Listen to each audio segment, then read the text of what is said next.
I am doing a drugstore dupe for probably the most coveted foundation of 2017, still going into 2018, so I'm not going to speak for 2018. And that is the Fenty Beauty, what is this called? Pro Filter Soft Matte Longwear Foundation. And I was thinking, like, there must be a more affordable version. I mean, this isn't like horrifically expensive, and I'll put the price up here. But still, I'm sure we could do better, right? I'm sure we could find a cheaper alternative. So I also heard a lot of hype for the Maybelline Superstay Full Coverage 24-Hour Foundation. And I got this in the shade, what shade is this? 21 Nude Beige, and the Fenty Beauty one is 190. So I tried this on my face, and I'm not gonna lie, I kind of got almost the same coverage. So I kind of got the idea of putting these two to the test and doing Fenty on one side and Maybelline on the other, and then at the end of the day I can come back on here and discuss which one worked out better, whether they're exactly the same or whatever. I mean, we'll see. I mean, I don't know myself because I haven't tried them both against each other. I've only tried one at a time. So I'm going to start off with priming my face, and I'm going to use a primer that I know works well with both of the products, and that is the No Pore Balloon Primer by Touch and Soul, and it looks like this. And I'm just going to put this all over my face.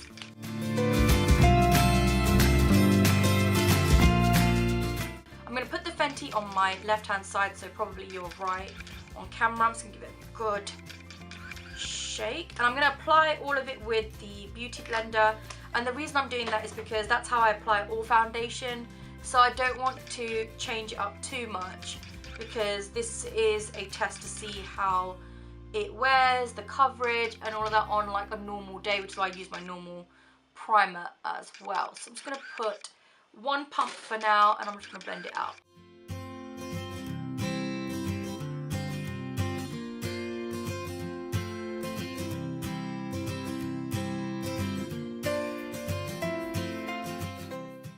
So that looks really nice. I think I could do with a hair more coverage, so I'm just going to pop half a pump more on my face and just put it on the areas where I feel like it needs a little bit more coverage, and then I'm going to blend it out.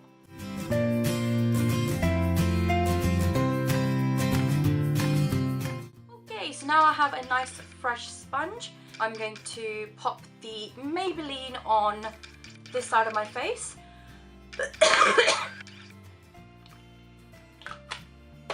I think the shade might be a little bit different because obviously being a drugstore brand, the shade range is always that much more limited. I mean, to be honest, even some high-end brands are limited. I don't even understand that. But so it might be a touch different, but just bear with me.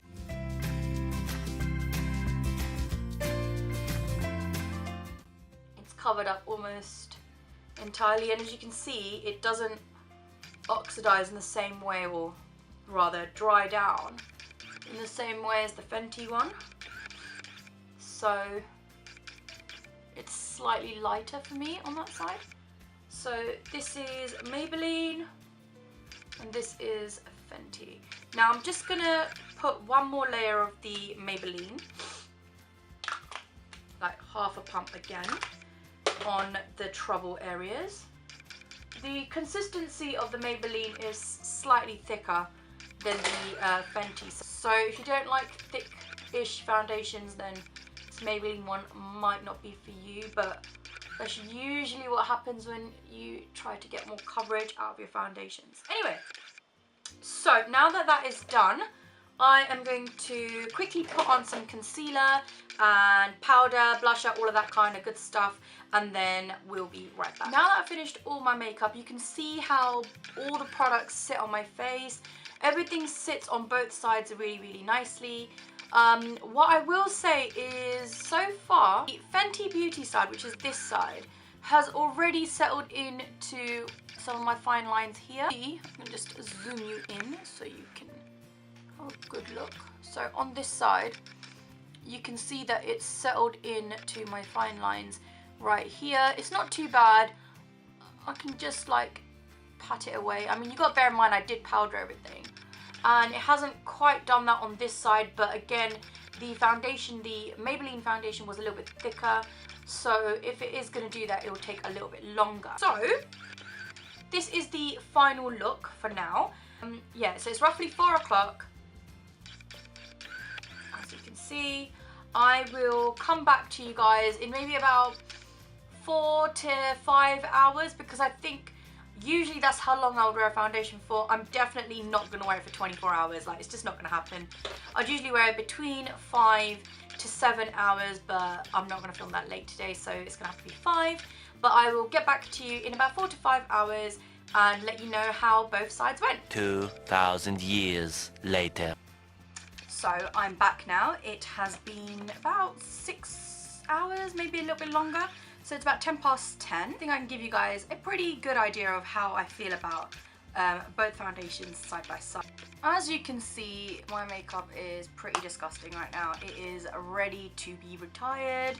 I'm going to take these magnetic lashes off, which I'm not sure how I feel about right now.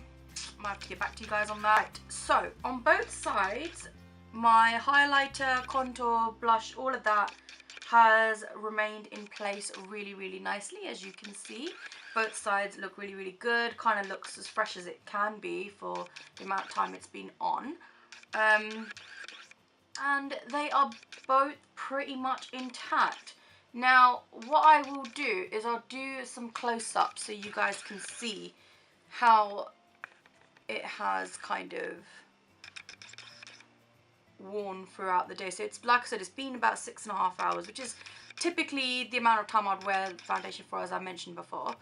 And the first issue I had when I first put the Fenty foundation was the settling into my fine lines and around my nose. As you can see, it's kind of remained the same, but it's kind of settled into the lines a little bit more.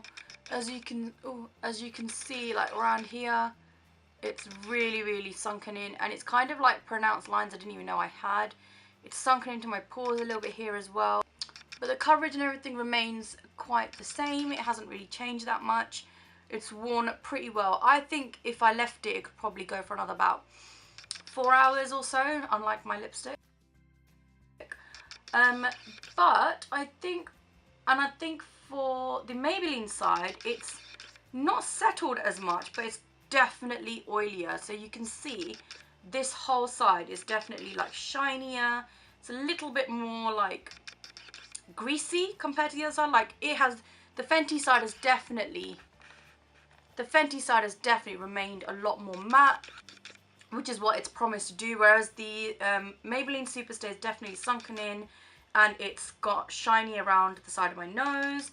It's shinier on my forehead, which I hope you can see.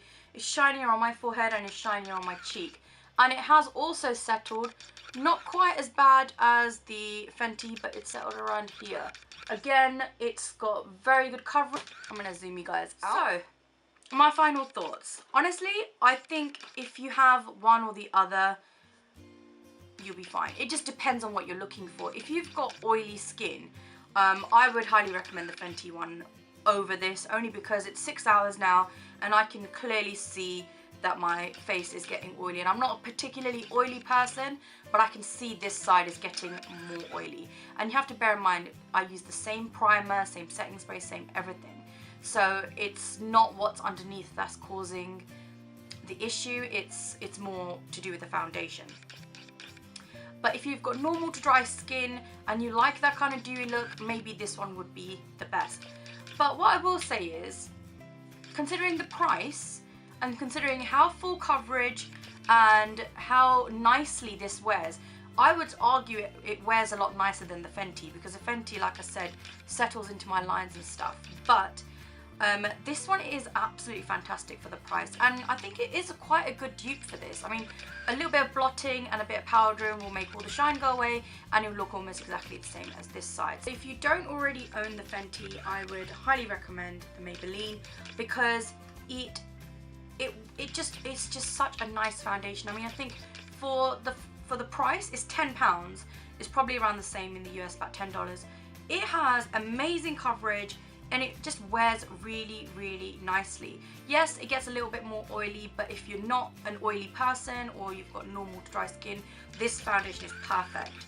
So if you were just getting this to kind of get in with the hype and you've got that kind of skin type, then I would completely skip out on this. However, one thing that needs to be said, and I think is quite obvious as well, is the fact that the Maybelline has a terrible shade range.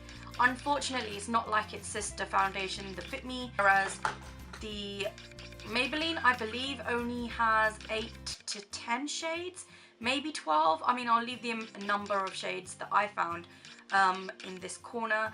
I don't know whether the US has more shades than the ones I found in Superdrug. I found 5. So that is what I would say would limit this foundation from being a perfect dupe for the Fenty, because there are just not enough shades. So although I would recommend this, I can only recommend it to people whose shade range it fits for, because unfortunately their shade range is pretty piss poor.